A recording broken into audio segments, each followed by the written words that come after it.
미래가 보이지 않는 어떤 한 청년이 남의 집 이삿짐을 싸주는 일을 하고 있었습니다.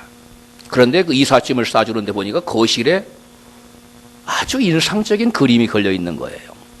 그 그림을 보았을 때 그 그림 속에는 그 백사장이지요? 바닷가 백사장에 배 한 척이 댕그라니 놓여 있고 돛대가 옆에 놓여 있는데 그 밑에 그림 밑에 설명이 하나 써 있었어요. 밀물이 밀려오면 그때 저 멀리 나아가리라.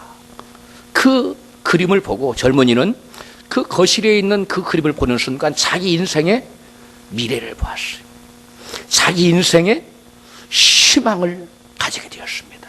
그래서 그 집주인 노부부에게 말해서 그 그림을 좀 얻을 수 없느냐고. 그래서 주인이 이제 마지막 인생을 정리하는 바닥에 가져가라고. 그래서 그 그림을 가지고 자기 집에 걸어놓고 방에다 걸어놓고 아침 저녁으로 그것을 바라보면서 그래, 밀물이 밀려온 그날에 나도 저 배가 바다에 저 망망대해로 나갈 수 있듯이 내 인생도 밀물이 밀려오는 그때가 있을 것이다. 나도 그때 저 망망대해로 나갈 것이다. 아침 저녁으로 다짐하며 자신의 미래를 꿈꾸고 소망하고 바라보았습니다. 내가 지금은 이렇게 남의 집 이삿짐이나 날라주고 온갖 허드렛 일을 하는 그러한 썰물과 같은 인생을 살고 있지만 때가 되면 내 인생에도 거대한 밀물이 몰려와서 내가 망망대해로 나아가는 그런 마음껏 꿈을 펼치는 위대한 인생을 살리라. 그렇게 미래를 꿈꾸고 소망하고 바라보았습니다. 그는 매일같이 그 그림을 바라보고 인생의 새 힘을 얻고 소망을 갖고 비전을 가졌습니다. 그는 나중에 그 당시에 세계 제일의 부호가 된 미국의 강철왕 카네기였습니다. 미국의 역사적으로 가장 부자가 누구냐면 록펠러입니다. 제2의 부자가 지금까지도 그 기록을 깨지 않는데 강철왕 카네기입니다. 이 강철왕 카네기에게 썰물과 같은 그러한 인생이 있었어요. 그러나 그러한 고난의 때에 그는 낙심하거나 좌절하지 않고 밀물이 몰려오는 부활의 때를 꿈꾸고 소망한, 결국은 참으로 그가 나중에 거대한 부호만 될 뿐만 아니라 참으로 진실되게 예수를 믿어서 많은 사람들에게 꿈을 심어주고 또 자선을 베푸는 미국의 위대한 자선가로 그 명성을 날리게 됩니다. 오늘 본문의 주인공 요셉에게도 인생의 썰물과 같은 때가 있었습니다. 함께 본문 창세기 37장 19절 20절 같이 읽겠습니다. 서로 이르되 꿈꾸는 자가 오는도다. 자 그를 죽여 한 구덩이에 던지고 우리가 말하기를 악한 심성이 그를 잡아먹었다 하자. 그 꿈이 어떻게 되는 것을 우리가 볼 것이니라 하는지라. 24절과 28절 읽습니다. 그를 잡아 구덩이에 던지니 그 구덩이는 빈 것이라. 그 속에 물이 없었더라. 때에 미디안 사람 상고들이 지나는지라. 그들이 요셉을 구덩이에서 끌어올리고 은 20개의 그를 이스마엘 사람들에게 팔매 그 상고들이 요셉을 데리고 애굽으로 갔더라. 아멘. 아버지의 심부름으로 요셉은 형들에게 갔다가 그만 붙잡혀서 구덩이에 던져졌다가 결국은 은 20개의 애굽의 상인들에게 팔려가는 그러한 너무나도 힘들고 어려운 시련을 맞닥뜨립니다. 그래야 그는 종으로 팔려가서 생면부지의 애굽 나라에 가서 쇠사슬에 묶여서 자유를 박탈당한 채 인격을 무시당하고 아무런 꿈도 없는 그러한 종살이를 하게 됩니다. 종이 무슨 꿈이 있겠어요? 종은 자기 자신의 그 어떠한 미래를 도모할 수가 없는 존재입니다. 성경은 이 종으로 팔려가서 고난당하는 요셉의 모습을 이와 같이 기록하고 있습니다. 시편 105편 17편입니다. 한 사람이 앞서 보내셨으며 요셉이 종으로 팔렸도다. 그 발이 착고에 상하며 그 몸이 쇠사슬에 매였으니. 여러분 옛날 영화 같은 데 보면은 종들이 발에 쇠사슬을 묶고 일하는 모습을 보았습니까? 바로 그 모습입니다. 종들은 발에 착고에 채여서 쇠사슬에 묶여서 자기 마음대로 할 수 없어요. 도망갈까 봐 주인이 꽁꽁 묶고 얼마를 주고 산 종인데 하면서 주인들이 그들을 꽁꽁 억어하고 묶어놓고 어떠한 자유도 주지 않고 박탈하면서 지내게 했습니다. 그런데 여러분, 그러한 자유를 박탈당한 종의 신분이었지만 이 요셉은 종인데 종처럼 생각하거나 종처럼 일하지 않는 것입니다. 마치 주인처럼 생각하고 주인처럼 일했습니다. 성실하고 정직하게 주인의 일을 마치 자신의 일처럼 하는 요셉이 주인의 눈에 띄는 것은 어찌 보면 너무나 당연한 것이었습니다. 제가 어디에 가서 상점이나 어디 가서 마켓에 보면 주인인지 아닌지를 거의 알아볼 수 있습니다. 그들의 눈빛과 태도에서 차이가 납니다. 종은 대충 해요. 주인은 거기에 전심을 걸고 일을 합니다. 다릅니다. 그런데 요셉은 신분은 무슨 신분이었는데? 종의 신분이었는데 그의 행동은 마치 누구와 같았어요? 주인처럼 일하는 사람이었어요. 그래서 그는 사람들의 주인들의 눈에 띄인 겁니다. 그래서 그는 어떻게 됐습니까? 성실하고 정직하게 산 요셉은 여러분 마침내 천신만고의 고생과 노력 끝에 하나님의 은혜로 형통함을 입었어요. 그래서 결국은 성경에 나오기를 어디의 집으로 갑니까? 보디발의 집으로 가는데 거기에서 뭐가 됐어요? 가정총무가 됐어요. 권세 있는 쇄도가의 집안이었기 때문에 재산이 많고 그런 집안이었기 때문에 많은 종들이 있었을 거예요. 그런데 그 모든 재산뿐만 아니라 종들을 다 총괄하고 다스리는 그러한 총무의 자리에 올라가게 됩니다. 이제 요셉은 종이었지만 발에 착고를 차는 신세가 아니었습니다. 종이었지만 주인처럼 행동했기 때문에 그는 주인처럼 자기의 모든 수하들을 거느리고 총괄하고 다스리며 가정의 모든 집안일을 다 주관하는 그런 주관자가 되었다는 것입니다. 그런데 뜻하지 않게 요셉에게 또 다른 시련이 닥칩니다. 그 집의 아내 보디발이 그 요셉의 성실성과 그 준수한 외모를 보고 매일같이 유혹을 하는 것입니다. 요셉은 그 유혹을 물리친 대가로 결국 강간 미수범이라는 누명을 쓰고 깊은 감옥에 나락에 떨어집니다. 아무런 죄도 없이 요셉은 죄를 뒤집어 쓰고 깊은 감옥에 갇혀서 고난을 당하게 됩니다. 요셉이 종이 되고 그 다음에 각고의 노력 끝에 천신만고의 노력 끝에 고생 끝에 이제 좀 살만하다 싶었더니 종의 누명을 쓰고 감옥에 갇혔을 때의 심정을 여러분 한번 생각해 보십시오. 가정 총무의 자리에까지 오르는 것만 해도 얼마나 많은 수고와 고생이 있었는데 이제 좀 뭔가 되는가 싶었더니 하루아침에 누명을 쓰고 그것도 잘못을 저질렀다면 억울하지는 않지만 아무런 잘못도 없이 하나님 앞에 경건하고 거룩하게 살고자 했다가 그만 누명을 뒤집어 쓰고 깊은 감옥의 나락으로 떨어졌을 때의 심정, 요셉의 심정이 여러분 어땠을까? 여러분 생각해 보십시오. 보통 사람이 봤을 때는 절망적인 처지입니다. 더 이상 그 권세가의 집에서 깊은 감옥에 누명을 쓰고 받은 어떻게 나올 길이 있습니까? 보통 사람 같았으면 어떻게 했을까요? 인생을 사표냈을 것입니다. 인생 사표내는 게 뭐예요? 죽고 말았겠지. 그러나 요셉은 보통 사람과 달랐습니다. 요셉의 일생이 여기에서 끝나버렸다면 얼마나 허망하고 얼마나 비참한 인생입니까? 얼마나 참담한 인생입니까? 과연 요셉의 인생을 썰문만 밀려오고 고난만 계속되는 것일까요? 예수님께서는 구약성경에 기록된 모든 말씀은 예수님 자신을 예표하는 것이라고 말씀하고 있습니다. 요한복음 5장 39절에 너희가 성경에서 영생을 얻는 줄 생각하고 성경을 상고하거니와 이 성경은 곧 내게 대하여 증거하는 것이라고 예수께서 말씀하실 당시의 성경이란 아직 신약 성경이 기록되지 않았을 때. 그러면 무슨 성경을 말하는 겁니까?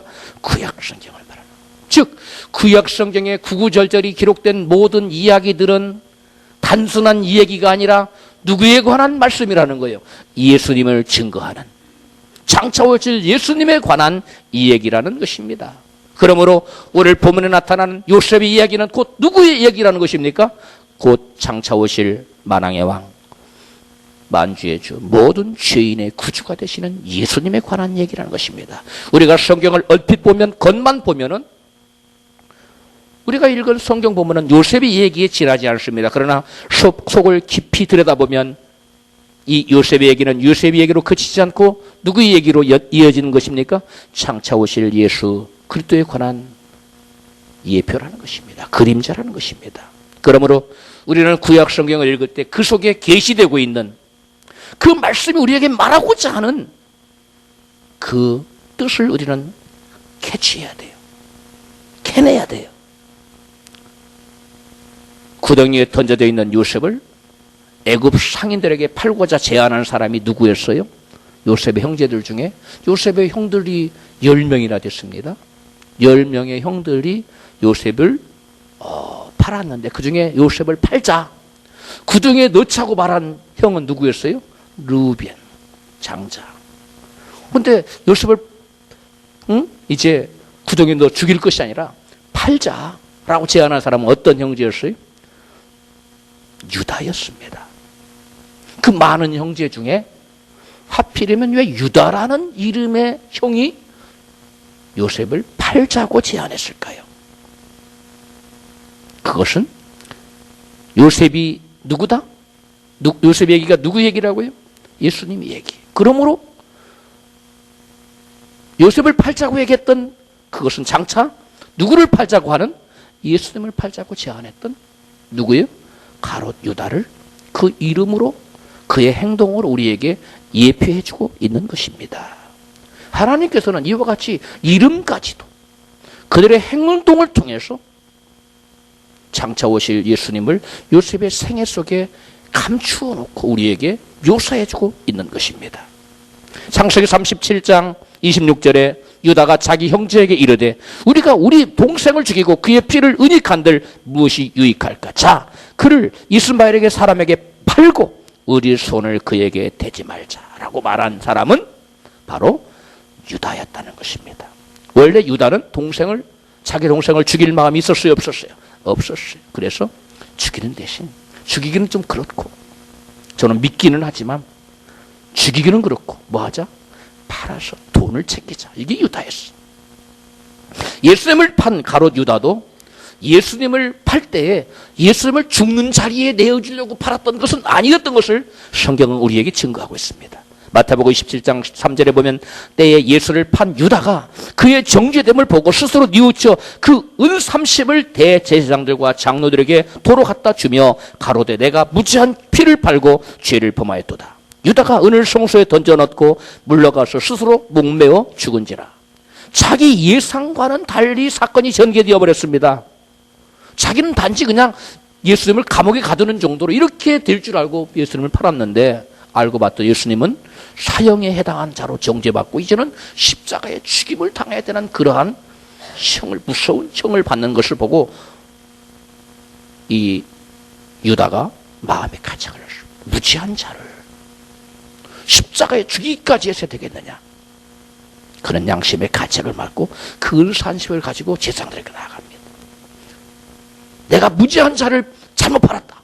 다시 돈을 팔아라. 그러니까 그게 우리와 무슨 상관이 있느냐. 그리고 다시 그 돈 뭉치를 유다에게 돌려주죠. 유다는 그 길로 달려가서 목매어서 자기의 목숨을 끊습니다. 자기의 생각과 전혀 달리 돌아가. 예수님을 죽는 자리에 내어주고 싶은 마음은 없었던 거예요. 바로 이와 같이 요셉이 유다의 제한으로 팔려간 것은 장차 오실 예수께서 유다에 의해서 팔려갈 것을 성경은 예표한 것입니다. 그림자로 보여주고 있는 것입니다.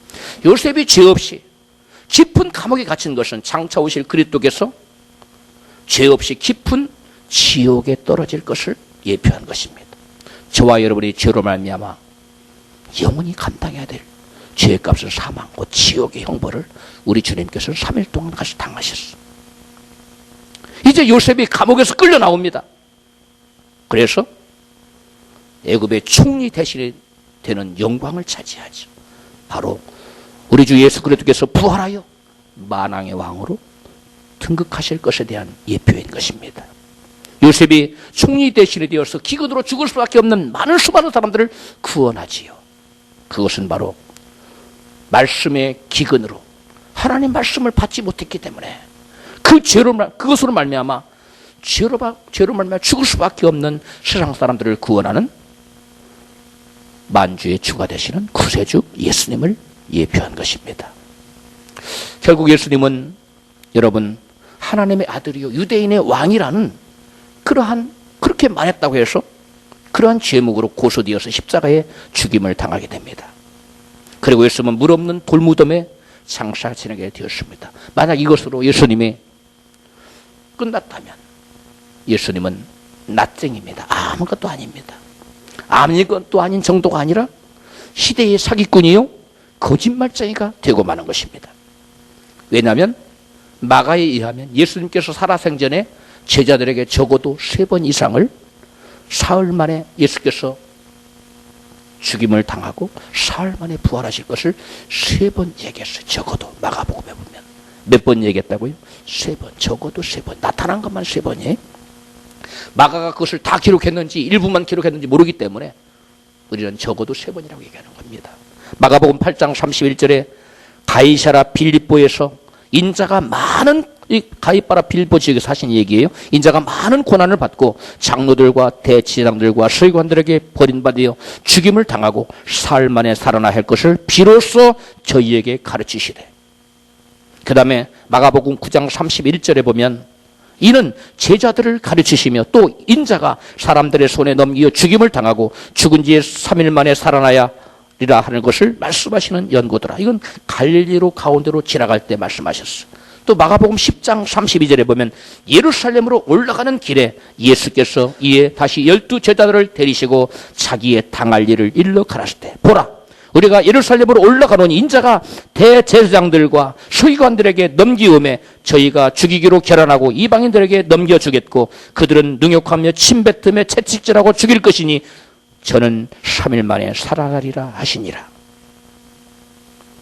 예수님께서는 제자들에게 각기 다른 장소에서 동일한 제자들에게 적어도 몇 번? 3번 이상 주님께서 대제사장들에게 팔려가서 고난을 받고 십자가에 못 박혀 죽었다가 사흘 만에 부활하실 것을 3차례 이상 말씀하셨어요. 붙잡혀서 십자가에 달려 죽은 것으로 모든 것이 끝났다면 예수님의 말씀은 다 뭐가 되는 거예요? 거짓말이 되는 겁니다. 예수님은 어떤 분이 되는 겁니까? 사기꾼이 되는 거죠. 시대의 사기꾼. 예수님이 붙잡혀 죽은 것으로 모든 것이 끝났다면 예수님은 천하의 거짓말쟁이가 되고 마는 것입니다. 그런데 예수님께서는 사망 권세를 이기시고 사흘 만에 부활하셨습니다. 할렐루야. 예수님께서 부활하셨다는 것은 살아생전에 예수님의 모든 말씀이 뭐라는 얘기예요? 진리라는 거예요. 죽음까지도 이기고 부활하신 주님이. 예수님의 모든 살아생전의 말씀은 다 뭐 할 수 있다? 신뢰할 수 있고 믿을 수 있는 진리의 말씀이라는 것이 입증된다는 것입니다.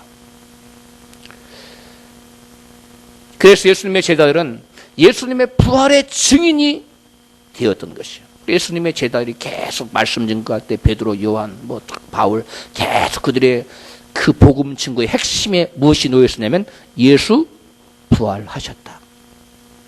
사망 권세를 이기시고 음부의 권세를 폐하시고 사흘 만에 부활하셨다. 그럼 예수님이 왜 죽었느냐? 바로 우리의 죄를 위해 죽으셨다가 우리의 죄값을 갚으시고 지옥 권세를 무너뜨리고 예수 다시 사셨네를 외친 것입니다. 그것이 초대교회의 사도들과 초대교회 성도들의 전도의 핵심이었어요. 말씀의 핵심이었어요. 그래서 예수님의 제자들은 하나같이 예수님의 부활의 증인이 되었던 것입니다. 예수께서 부활하셨다는 가장 확실한 증거가 무엇일까요? 우리가 지금 예수님을 부활한 거 못 봤지요? 우리 눈으로 보지 못했습니다. 육신의 눈으로 보지 못했습니다. 그러나 우리는 예수 부활을 확실히 알 수 있고 믿을 수 있습니다. 그 증거가 무엇입니까? 예수께서 부활하셨다는 가장 확실한 증거는 멀리 가서 찾을 필요가 없습니다. 바로 예수님의 제자들이 예수님의 부활을 증거하다가 뭐 했다는 거예요? 순교했다는 거지요. 일어나지도 않은 일을 가지고 생기지도 않은 일을 가지고 막 주장하다가 죽을 사람이 어디가 있어요? 사실도 아닌데 막 거짓말을 위해서 내가 이거 봤다고 거짓말을 해가면서 목숨을 바칠 사람이 세상 천지 어디 있습니까? 바보도 그런 짓은 안 할 거예요. 그래서 예수님의 제자들은 예수님이 죽었을 때는 다 뿔뿔이 흩어졌습니다. 그리고 예수님이 살아나셨다는 말을 들려왔을 때도 안 믿었어요. 어떻게 죽은 자가 살아났냐고. 그런데 예수님은 제자들에게 수차례 나타났지요. 40일 동안 예수님께서 제자들에게 해변에도 나타나시고 마가의 다락방에도 나타나시고 곳곳에 예수님이 나타나셔서 그들과 함께 하시고 대화하시고 천국에 관한 일을 가르쳐 주신 다음에 올라가셨어요. 할렐루야. 이와 같이 부활의 주님을 직접 만나고 두 눈으로 목도하고 손을 만져보고 껴안아보고 주님을 체험했던 제자들의 말과 행동은 몇 도로 바뀌었습니까? 180도로 바뀌었어요. 완전히 새 사람입니다. 전혀 예기치 못했다. 옛날에 유대인들이 두려워서 때로 모여가지고 바들바들 떨었어요. 물소리만 들려도 로마 군인인가? 우리를 잡으러 오는가? 막 이랬습니다. 이러던 사람들이 이제는 부활의 주님을 만나고 난 다음에는 180도 돌변하여 로마 사람들 앞에 유대인 앞에 거침없이 나가서 예수 부활의 증인이 되고 말았습니다. 할렐루야. 그래서는 예수 부활을 외치다가 갇히고 매맞고 고난당하는 것을 당연한 것을 여겼다고 그랬어요. 오히려 기뻐했다고 그랬습니다. 여러분, 부활하신 예수님을 제자들이 직접 눈으로 보지 못했다면, 부활하신 주님과 친히 대화를 나눠보지 못했다면, 부활하신 주님과 몸을 부대껴 보지 않았다면 어찌 이런 일이 있을 수가 있겠습니까? 그건 상상할 수 없는 일입니다. 그래서 예수 부활의 증인은 예수님의 모든 제자들이 하나같이 다 순교했다는 것입니다. 12제자가 하나 빠졌는데요. 사도 요한 순교 안 했잖아요. 여러분, 사도 요한도 사실은 순교자입니다. 왜냐하면 사도 요한 예수 믿다고 잡아다가 기름 펄펄 끓는 기름 구덩이에 던져 기름 가마솥에 집어넣었어요. 그래 죽었는가 보고 꺼내서 던졌어요. 이제 죽었다고. 그런데 사도 요한이 죽은 줄 알았더니 나중에 다시 살아난 겁니다. 하나님의 뜻이 계셔서 나중에 뭘 기록하려고 요한계시록 그리고 요한일서 2서 3서를 기록해서 그 당시 이단을 막게 하고자 하는 영지주의자들의 이단을 막고자 하는 막으려고 하는 하나님의 뜻이 계셔서 예수님이 다시 그를 살리신 거예요. 그도 하늘나라에 가면 순교자의 반열이 있습니다. 여러분, 있지도 않은 사실을 가지고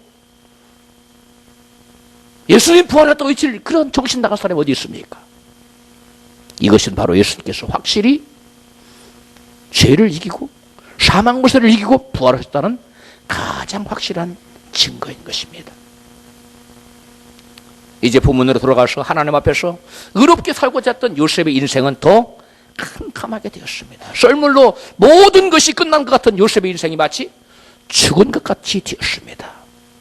그러나 요셉의 인생은 그것으로 끝나지 않았습니다. 감옥에 갇힌 두 정치범들의 꿈을 해석해 준 것을 인해서 요셉은 바로왕 앞에 나가게 됐지요. 같이 본문 창세기 41장 14절을 읽어봅니다. 이에 바로가 보내어 요셉을 부르매 그들이 급히 그를 옥에서 불러낸지라.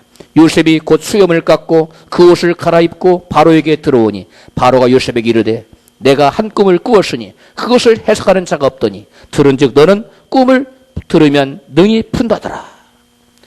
바로가 자기 꿈 얘기를 얘기합니다. 요셉이 다 듣고 이 꿈은 하나님께서 장차 왕에게 일어날 일을 보여준 것입니다. 앞으로 장차 7년간 태풍이 될 것입니다. 그런데 그 태풍이 언제 있었냐는 듯이 앞으로 흉악한 7년의 흉년이 찾아올 것입니다. 그러므로 그 태풍 때에 그 곡식을 다 모아두었다가 7년 흉년의 때를 잘 대비하십시오. 그 일을 주관할 자를 한 장반을 세워서 그런 일을 하도록 하십시오. 그러니까 바로왕이 뭐라 하시더라? 우리 중에 너와 같이 하나님의 신으로 충만한 지혜로운 자가 어디 있겠느냐? 네가 바로 그 일의 적임자다 하고 바로가 요셉을 애굽의 총리로 세웁니다. 우리 본문 창세기 41장 38절로 43절을 읽겠습니다. 바로가 그 신하들에게 이르되 이와 같이 하나님의 신이 감동한 사람을 우리가 어찌 얻을 수 있으리 하고 너는 내 집을 치리하라. 내 백성이 다 네 명을 복종하리니 나는 너보다 높음인 보좌뿐이니라. 바로가 또 요셉에게 이르되 내가 너로 애굽 온 땅을 총리하게 하노라 하고 자기의 인장 반지를 빼어 요셉의 손에 끼우고 그에게 세마포 옷을 입히고 금사슬을 목에 걸고 자기에게 있는 버금스레에 그를 태우며 무리가 그 앞에서 소리지기를 엎드리라 하더라. 바로가 그로 애굽 전국을 총리하게 하였더라. 아멘. 감옥에 갇혀서 마치 죽은 자와 같았던 이 요셉의 인생에 애굽의 총리 대신에 되는 인생 역전의 부활의 역사가 나타나고 만 것입니다. 할렐루야. 요셉의 총리가 되는 부활의 역사는 요셉의 개인의 영광으로 끝나지 않았습니다. 애굽의 총리로 부활한 요셉은 기근으로 죽을 수밖에 없는 그 당시의 사람들을 살려내는 구원자가 되었습니다. 요셉이 만일 하나님의 그 주신 계시의 꿈을 풀지 못했다면 사람들은 7년 흉년에 흥청망청 먹고 쓰고 버리고 한 다음에 7년 흉년 때는 먹을 것이 없어서 다 죽고 말았을 것입니다. 그런데 하나님과 깊은 교제의 자리에 들어가서 하나님의 계시를 캐치할 수 있었던 하나님의 시문으로 충만하고 하나님의 영감으로 충만했던 요셉은 하나님의 깊은 비밀까지도 캐치해낼 수 있었어요. 그로 인하여 요셉으로 인하여 온 세상 사람들이 구원을 기근으로 말미암아 기근으로부터 구원을 받게 되는 역사가 나타난 것입니다.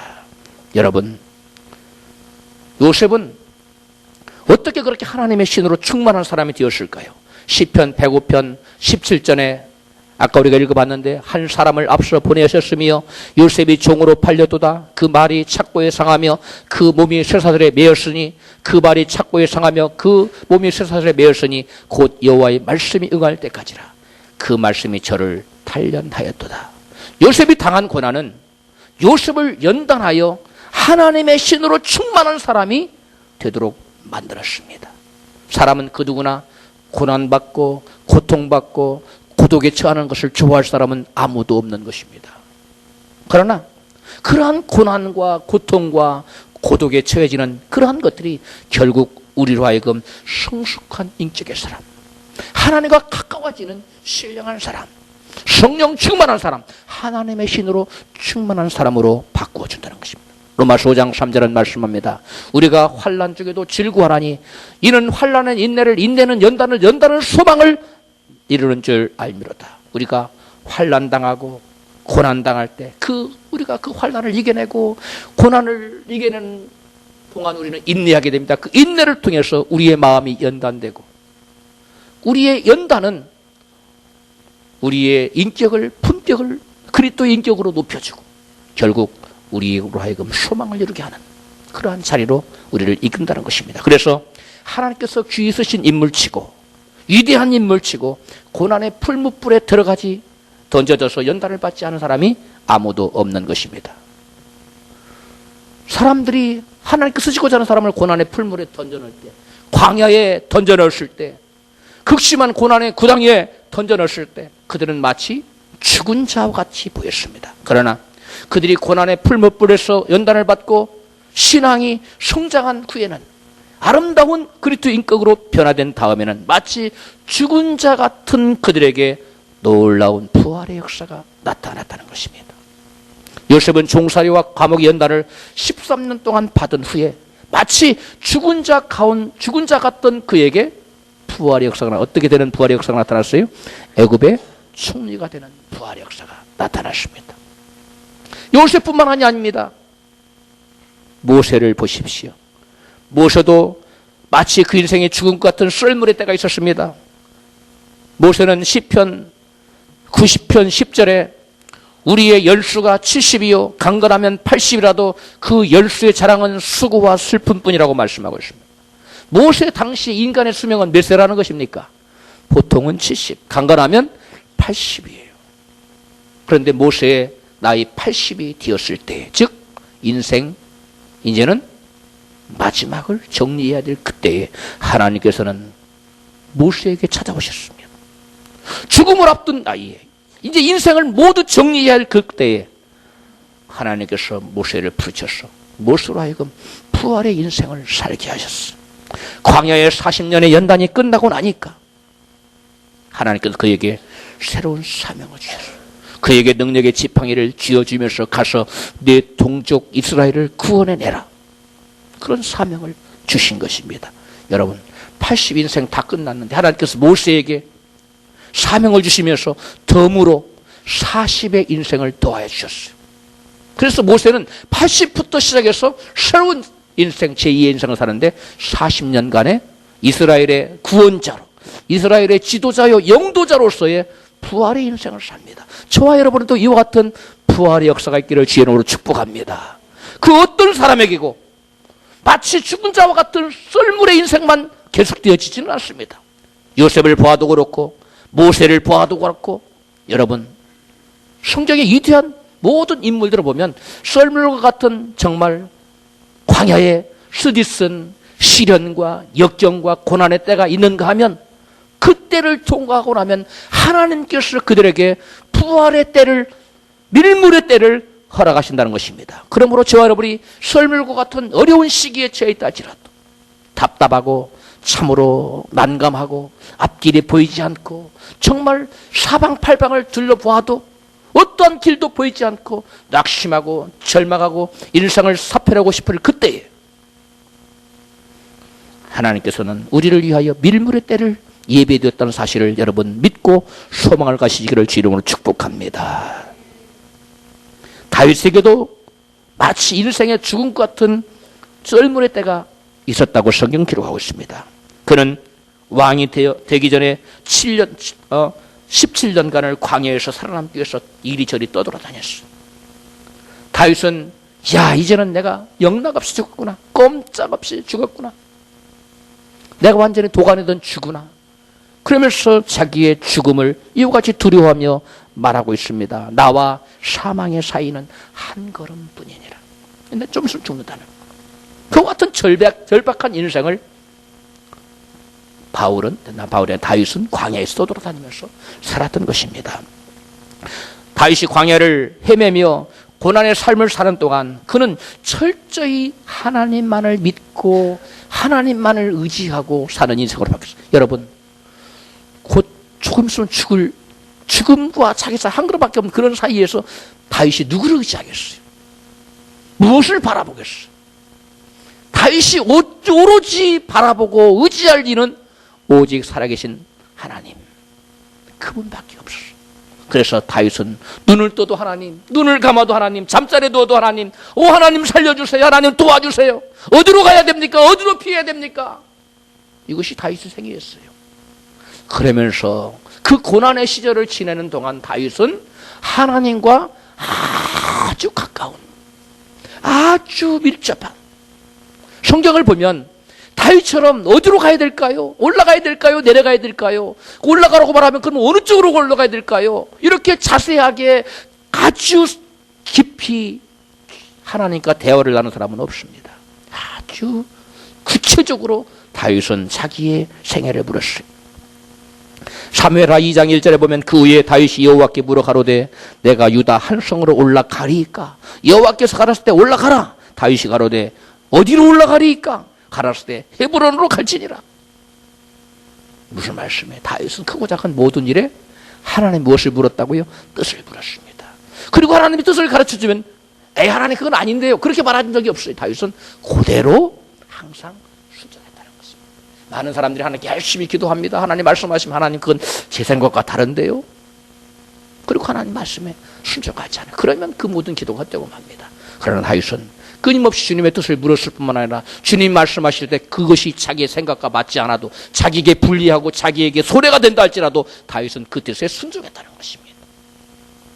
다윗이 전쟁하러 갔다가 돌아와 보니까 자기의 본거지인 시글락이 완전히 시글락 성이 다 불타버렸어요. 또 자기의 부녀들과 또 자녀들이 다 붙잡혀가고 아무도 없습니다. 사무엘 3장, 사무엘상 30장 3절에 이와 같이 말씀하고 있습니다. 다윗과 그의 사람들이 성에 이르러 본즉 성이 불탔고 자기들의 아내와 자녀들이 사로잡혔는지라. 백성이 각기 자녀들을 위하여 마음이 슬퍼서 다윗을 돌로 치자 하니 다윗이 크게 군급하였으나 그 하나님 여호와를 힘입고 용기를 얻었더라. 다윗이 떠돌아 다니면서 피해 다니면서 도망 다니면서 겨우 시글락 성을 하나 얻어가지고 거기에 삶의 기반을 마련해 놓고 살고 있었어요. 그런데 블레셋을 도우러 전쟁터에 나갔다가 돌아와 보니까 아니 시글락 성이 완전히 불타고 없어졌어요. 자녀들도 다 포로로 잡혀가고 없었어요. 말과 이런 것들도 다 데려가 버렸어요. 아무것도 없어요. nothing, 남은 게 아무것도 없어요. 게다가 다윗을 따르던 무리들마저, 다윗의 힘이라고 할 수 있죠. 그 무리들마저 다윗을, 그들이 자기들이 처자들을 잃은 것이 너무 마음이 아파서 다윗을 뭐하자? 돌로 쳐서 죽이자. 아, 여러분, 자기의 모든 생활 근거지가 없어졌어요. 그리고 마지막 자기의 힘의 보루였던, 자기를 쫓던 무리들, 자기를 도와주던 자기들의 추종자들인 이 사람들이 이제는 돌을 들어서 다윗을 쳐서 죽이자고 말합니다. 여러분, 얼마나 성경은 군급하였다고 이렇게 표현하고 있어요. 얼마나 당황스러웠을까요? 얼마나 난감했을까요? 얼마나 막막했을까요? 정말 썰물이 빠져나가는 그 인생의 썰물이 때가 온 겁니다. 깜깜한 인생의 밤을 맞은 겁니다. 이성을 잃은 자기 추종자를 돌로 쳐 죽이고자 하는 그때 바로 마치 다윗이 죽은 자와 같은 자리에 놓인 겁니다. 죽은 자와 같은 자리에 놓였을 그때에 어떤 일이 벌어졌느냐? 다윗이 이것으로 인생이 끝났다면 얼마나 비참해요. 그런데 하나님이 다윗에게도 인생 역전에 부활의 역사를 허락하셔요. 할렐루야. 그 역사가 어떤 일이냐? 바로 그때 다윗이 어쩔 줄을 몰라고 그랬을 그때 하나님께서는 다윗의 평생에 다윗의 목숨을 노리고 다윗을 쫓아다니던 누구? 사울왕이 블레셋과의 전쟁에서 바로 죽게 만들어요. 그 아들 요나단과 함께 그 자리에서 다 죽습니다. 그리고 다윗이 헤브론으로 올라가죠. 그러니까 헤브론에 있던 유다 족속들이 다윗을 청하여 그대가 우리의 왕이 되어주소서 하고 다윗의 머리에 기름을 붓고 다윗을 유대의 왕으로 삼습니다. 마치 죽은 자와 같은 그들한 절박한 썰물의 때에 하나님께서는 다윗이 뭐 되게 하는? 유대의 왕이 되게 하는 부활의 역사를 예비하신 것입니다. 할렐루야. 누구에게나 정도나 상황은 다르지만 본문의 요셉처럼 그리고 모세처럼 다윗처럼 광야와 같은 고난이 올 수가 있다는 것입니다.